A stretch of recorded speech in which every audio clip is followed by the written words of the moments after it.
আজকে যে বিষয় নিয়ে আলোচনা করছি বিষয়টা হচ্ছে প্যাটেলা ফ্র্যাকচার বা নি অপারেশন হয়ে যাওয়ার পরে কী ব্যায়াম করবেন, যে হাঁটুটা ভাঁজ হচ্ছে না, হাঁটুটা কী করে খুলবেন। তার জন্য যে প্রসেসগুলো বলছি, আপনার স্টিচ কেটে দিয়েছে তারপরে কি কি ব্যায়াম করবেন। কারণ দীপায়ন সামন্তে এই নিয়ে প্রচুর ভিডিও আছে, সেগুলো দেখুন। আর দীপায়ন সামন্তকে ফলো করে রাখুন, সাবস্ক্রাইব করতে ভুলবেন না, বেল আইকন টিপতে ভুলবেন না। আর দীপায়ন সামন্তের হোয়াটসঅ্যাপ নাম্বার এখানে থাকে, এই বিষয় নিয়ে আরও জানতে দীপায়নকে সাবস্ক্রাইব করে রাখুন। আর ভিডিওটা দেখুন শেষ পর্যন্ত, আপনি উপকার পাবেনই পাবেন। কারণ হাঁটু কী করে ভাঁজ করবেন, আফটার অপারেশনের পর হাঁটু ভাঁজ করতে অসুবিধা হচ্ছে, কী করে অপারেশন করার পর আপনার হাঁটু ভাঁজ হবে, এটা বিরাট চিন্তার, সঙ্গে সঙ্গে পেনও আছে। দেখুন ভিডিওটা শেষ পর্যন্ত, জানতে পারবেন।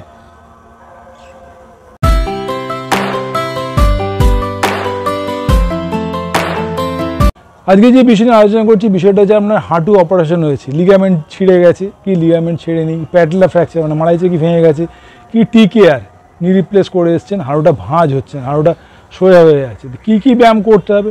প্রথম হচ্ছে কোয়াড্রিসেপস, থাই শক্ত করতে হবে। প্রথম থেকে আমি বলেছি এবং শেষ পর্যন্ত একটা কথা বলি, থাইয়ের জোর যত বাড়াতে পারবেন তত আপনার কিন্তু হাঁটুর ব্যথা কমবে। এবং থাইয়ের জোর বাড়ানোর জন্য ডিফারেন্ট টাইপস আমি এক্সারসাইজ দিয়েছি। চেয়ারে বসে খালি এরকম তুলে রেখে এইখানে ফাঁক করে এই ব্যায়ামটা করুন, এই ব্যায়াম করুন। যত বেশি করে করবেন এইখানে জোর বাড়বে, কোয়াডের ওপরে মাসাজ করবে, সাইডওয়াইজ মুভ করলে পাশের দিকে মাসেলগুলো মুভ করে। কিন্তু যেটা মেন টার্গেট, অপারেশন করে এসছেন, হাঁটু ভাঁজ হচ্ছে না। তো সেই নিয়ে প্রথমত হচ্ছে আপনার একটা ওয়েট কাফ নিন, একটা ওয়েট কাফ পায়ে বাঁধুন, বেঁধে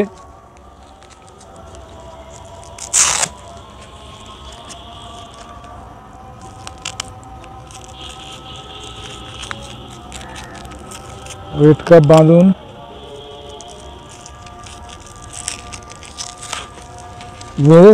লাগান, লাগিয়ে ওয়েট কাপ নেই ফ্রি মুভমেন্ট করুন, ফ্রি মুভমেন্ট করুন। এতে লিগামেন্ট টিয়ার আছে, হাঁটু স্টিফ হয়ে গেছে, জাস্ট এটা 1 কিলো ওয়েট নিয়ে এই মুভমেন্টটা করুন। কিছুই না, 1 কিলোটা ওয়েট এরকম অনলাইনে কিনতে পারেন, বা আপনি বাড়িতে যদি জলের বোতল বা কিছু নিয়ে করে নিতে পারেন। ফ্রি মুভমেন্ট করুন, পাটাকে তুলে রেখে ধরে এই মুভমেন্টটা করুন। এতে আপনার থাইয়ের জোরও বাড়ছে, তার সঙ্গে সঙ্গে নিটাও ফ্রি হচ্ছে। এবারে আমি দেখাচ্ছি, আপনি যদি প্লাস্টিকের মধ্যে মুভ করেন, প্লাস্টিকের মধ্যে পা ঢোকান, তার তলায় যদি টাওয়াল নেন, জাস্ট এরকম রেখে এটাকে মুভ করুন। প্লাস্টিকটা কেন দিয়েছি, এটা যেন স্কিড করে, দেখুন এই মুভমেন্টটা করুন, তাহলে আপনার হাঁটু আপনা আপনি ভেতরের দিকে ঢুকে যাবে। প্লাস্টিক হোক, টাওয়াল হোক, যেটা মুভ করতে পারেন নিয়ে দেখুন আমি করছি।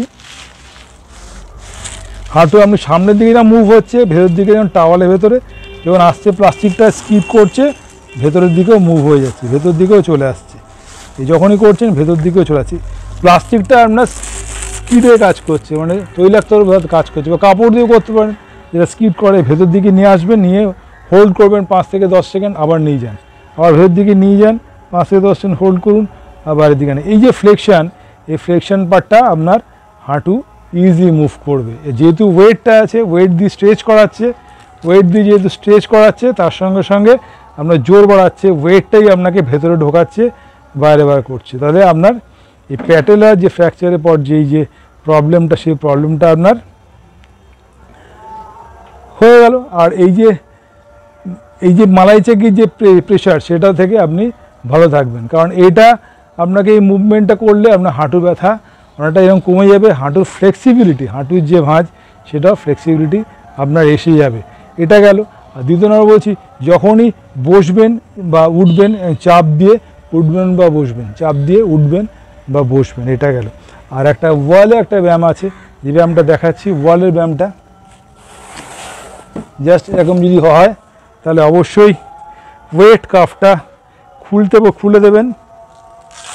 যদি কন্ট্রাস্ট বা ঠান্ডা গরম যদি দিতে হয়, ঠান্ডা গরম দেবেন, এবং তার সঙ্গে সঙ্গে এরকম ওয়ালের কাছে যাবেন, গিয়ে দুটো কাঁধ এরকম দিয়ে নিচের দিকে ব্যান্ড করুন, ব্যান্ড করে ধরে রাখুন। 1 2 3 4 5 6 7 8 9 10, আবার উঠুন।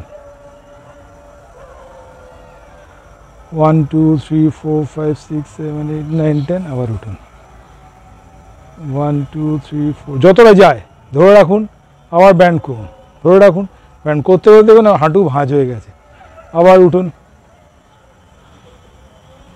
আস্তে আস্তে ব্যান্ড করুন, যতটা যায় হোল্ড করুন, আবার উঠে পড়ুন। তারপরে আরেকটু প্রেশার দিন, দেখুন আরেকটু যাবে, আরেকটু প্রেশার দিন, আরেকটু যাবে। এই করতে করতে দিন 10-এর মধ্যে মানে হাঁটু পুরোপুরি ভাঁজ হয়ে যাবে, আপনি পুরোপুরি বসতে পারবেন পুরো নিজের মতো করে। চেয়ারে যেরকম বসেন সেরকমভাবে বসে যাবেন। আর একটাই কথা বলি, এই ওয়েট কাপটা খুবই ভ্যালুয়েবল। এটা যে কোনো নি আর্থারাইটিসের পক্ষে যেরকম ভ্যালুয়েবল, তার সঙ্গে সঙ্গে আপনার নি ফ্র্যাকচারের ক্ষেত্রেও কিন্তু এই ওয়েট কাপটা খুব ভ্যালুয়েবল। তো এই ভিডিওটা জানতে পারলেন যে আপনার নি ফ্র্যাকচার মানে নি ভাঙতে পারে, প্যাটলা ফ্র্যাকচার মানে মালাইচিকি ভাঙতে পারে, লিগামেন্টাম টিয়ার কিছু হওয়ার পরে ওটি করে এসছেন, তারপরে মুভমেন্ট ঠিক মতো করার পরে এগুলো হতে পারে। তো এই সিম্পল এক্সারসাইজগুলো আমি নিয়ম মতো যদি করতে পারেন আপনার মতো করে, টেকনিক আমি দেখিয়ে দিচ্ছি, রিপিটেশন আপনি করবেন যতটা আপনি টলারেট করতে পারেন, রিপিটেশন আপনি করবেন, টেকনিক আমি দেখাচ্ছি। আর অবশ্যই দীপায়ন সামন্তকে ফলো করুন, সাবস্ক্রাইব করে রাখুন। আর একটাই কথা বলি, দীপায়ন সামন্ত মানে বাড়ির ছেলে, কোনো অসুবিধা হলে আমাকে হোয়াটসঅ্যাপ নাম্বারে ফোন করবেন, হোয়াটসঅ্যাপ নাম্বার এখানে থাকে, আমি আপনাকে হেল্প করব, অবশ্যই হেল্প করব, কারণ হোয়াটসঅ্যাপ নাম্বার দিয়েছি আপনাকে হেল্পের জন্যই। দীপায়ন সামন্তকে কী বলেছি, আপনার বাড়ির ছেলে, কোনো অসুবিধা হলে আমাকে অন্তত ফিজিক্যাল মেডিসিনে কোনো সমস্যা হলে আমাকে অবশ্যই জানাবেন, আমি আছি আপনার জন্য। তো ভিডিওটা দেখলেন, সবাইকে শেয়ার করতে কিন্তু ভুলবেন না, সাবস্ক্রাইব করতে ভুলবেন না, আবারও বলছি। আর আমি আছি আপনার জন্য। ভালো থাকুন, সুস্থ থাকুন, আরও করে ভিডিও দেখতে থাকুন, আমি আছি আপনাদের জন্য। নমস্কার।